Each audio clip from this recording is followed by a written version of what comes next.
Good morning সবাইকে, আবারও একটা নতুন ব্লগে। তো আজকের দিনটা শুরু করলাম প্রয়াগকে স্কুলে দিয়ে এসে, তারপর একটু বাজারে গিয়েছিলাম, ফিরে এসে একটু চা খেলাম, তারপর এই সমস্ত কিছু কাটাকুটি পরিষ্কার করে রেখে দিয়ে তারপর টিফিন খেলাম। টিফিনে করেছিলাম আলু মটরের তরকারি আর রুটিটা মা করেছিল। তারপর মা এদিকে ফ্রিজ পরিষ্কার করছিল আর আমি তারপর স্নান করে এলাম। যেহেতু সব কিছু কাটাকুটি করে রেখেছি, তো রান্না করতে খুব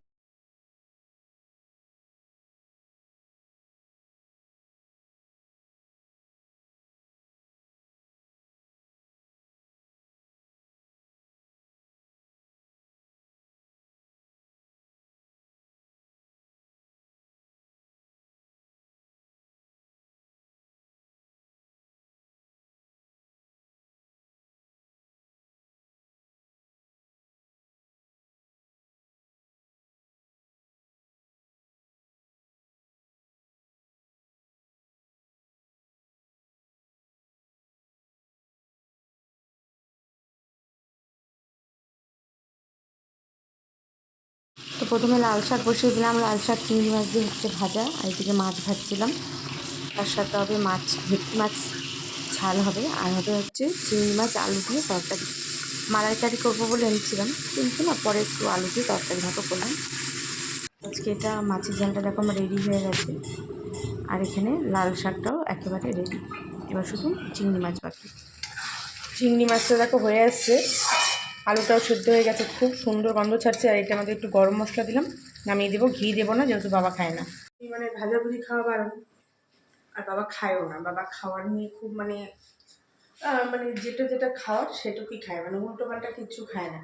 বাবার একটু হার্টের প্রবলেম আছে, তো সেজন্য বাবা একদম, আর তার মধ্যে বাবা মানে আমাদের বাড়ির সবারই মোটামুটি সুগার আছে। তো যাই হোক, কেউ মিষ্টি খায় না সেরকম একটা, শুধু আমি ছেলে খাই। এবার কেক আনবো না, সেই জন্য কেক এনে কী হবে, কেউই খাবে না। হয়তো কেটে একটুখানি খাবে, পুরো কেকটা কে খাবে? আমি আর ছেলের পক্ষে সম্ভব না, আর আমিও খুব একটা মিষ্টি পছন্দ করি না। তো ওই জন্য আর এখন কেকটা আর আনবো না। বিকালবেলায় ফ্রাইড রাইস করবো, ফ্রাইড রাইস আর চিলি পনির করবো, কারণ বাবারা তো চিকেনও খায় না। আর মাটন দুদিন আগে খাওয়া যেত, মাটন তো আর হবেই না, প্রায় আমাদের 2 মাস পর আবার মাটন হলো। তো মাটনও এখন আমরা খুব কম খাই। আর হাঁসের ডিম না কাল রাতেই খাওয়া হয়েছে, হাঁসের ডিমের কষা।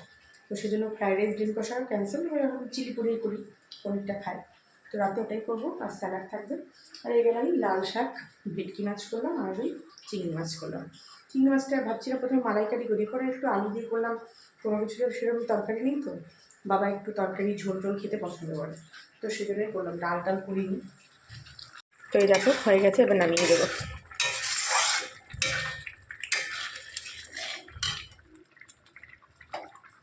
থেকে এসে স্নান করে খেতে বসলাম, মানে পুরো এক স্নান করলো।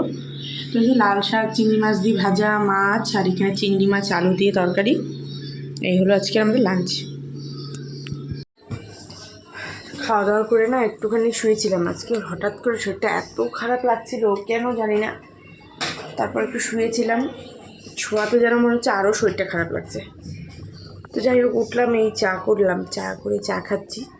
তারপর রাতে রান্না আছে, তার একটু কিছু কাজকর্ম আছে, সেগুলোও করতে হবে। কালকে সরস্বতী পুজো, তো আমি সকালেই ম্যাক্সিমাম বাজারটা না করে আনছি বলতে ওই ফল টল নিয়ে আসছি। আমাদের পাশে বাড়ির কাকিমার বাড়িতে পুজো হবে, সেখানে হবে। তো বললামই আমাদের বাড়িতে পুজোটা এবার করবো ভাবছিলাম, তো হলো না। তো বাবাকে এখন দিয়েছি ফুল মিষ্টিটা নিয়ে আসতে। কালকে সকালবেলা ঠাকুরমশাই আসবে, সম্ভবত 8টা সাড়ে 8টায়। তত সকালে কে যাবে, তখন একটা যুদ্ধ লেগে যায়। আর যেহেতু ছুটি ছাটার দিন, আমিও সহজে ঘুম থেকে সত্যি কথা উঠি না। স্কুল থাকলে কোনো প্রবলেম ছিল না, আমি আনতে পারতাম। যেহেতু ছুটি ছাটা, তো কালকে দেখি ওদের স্কুলেরও আছে, কি হয় দেখা যাক। তো এখন বাবার প্রয়াগ যাচ্ছে, গিয়ে ওরাই নিয়ে আসুক, তাহলে কালকের মনে করো মোটামুটি সব কিছু গুছানো থাকবে। আমি সকালে দোয়াত সব নিয়ে আসি, দোয়াত, খাগের কলম টলম সব নিয়ে আসা হয়ে গেছে। পনিরটাকে আমি ম্যারিনেট করে রাখলাম, যেমন করে চিলি চিকেনের জন্য করি সেভাবে। এবার আমি বাকি প্রিপারেশনটা রেডি করব। আমি সব কিছু কেটে নিয়ে রেডি করে ফেলছি। এখন এখানে আমি ভাজাভাজি শুরু করছি। মেন তো এটা ভাজতেই টাইম, চিকেন বা পানির করতে সময় তো লাগে না, ভাজতেই মেন সময় লাগে। তো ধীরে ধীরে ভাজছি। আর এদিকে এখন ভাতটাকে বসিয়ে দেবো, ভাতটা হয়ে যাক, তারপরে ফ্রাইড রাইসটা শেষেই করবো, তাহলে গরম গরম থাকবে। আর এই লোহার কড়াইটা এত ভালো না, অন্য সব মানে এই যে সিলভারের কড়াইটারে কী হয়, চিটে যায় যে ব্যাপারটা, কিন্তু লোহার কড়াইটা একদম চেটে না, মানে এত সুন্দর, খুব ভালো। সেই জন্য ভাবলাম এটাতেই রান্না করি, বেশ ভালো হবে, আর তোমার ভাঙবে না পনিরগুলো। তো সেই জন্য তো দেখলাম খুব সুন্দর হচ্ছে, ভাঙছেও না।